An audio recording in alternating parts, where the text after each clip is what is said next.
La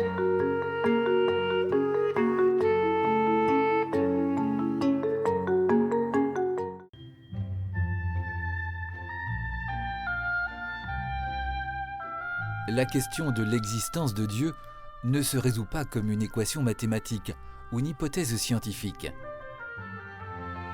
Il n'y a pas de preuves, juste des indices de la révélation de Dieu par la création, l'histoire d'Israël, de Jésus et l'histoire de l'Église, interprétée avec les yeux de la foi.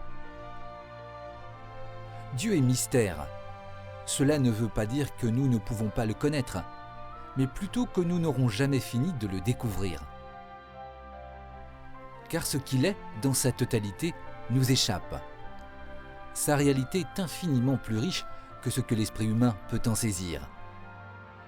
Néanmoins, avec notre intelligence et notre goût pour le beau et le bien, nous avons la capacité de découvrir les signes de sa présence. Car si Dieu n'est pas visible avec nos yeux de chair, il laisse des traces au cœur du monde. Chacune de ses œuvres dit quelque chose de lui et nous le fait contempler.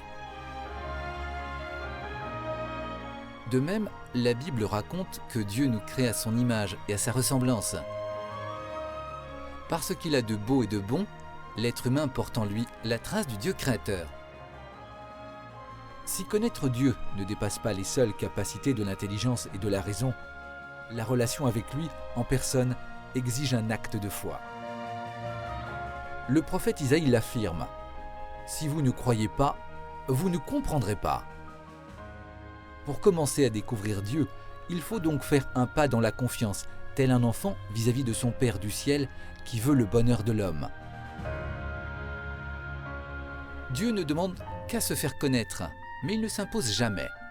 Chercher Dieu, c'est donc engager sa liberté. Ainsi, une relation avec lui peut naître et grandir. C'est vraiment par la parole du Christ que nous pouvons connaître Dieu en vérité. Les gestes, les paroles, les rencontres de Jésus dévoilent le visage de Dieu qui est doux et humble. Se nourrir de la Bible, des évangiles, permet de découvrir progressivement la vérité de Dieu dans le silence du cœur et de la prière.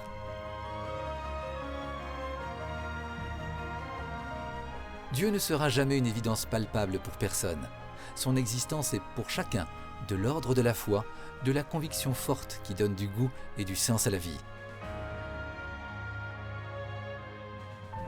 Pour s'en convaincre, il suffit de regarder la vie des saints. Croire en Dieu les a vraiment rendus heureux. Leur témoignage est plus convaincant que tous les arguments en faveur de Dieu.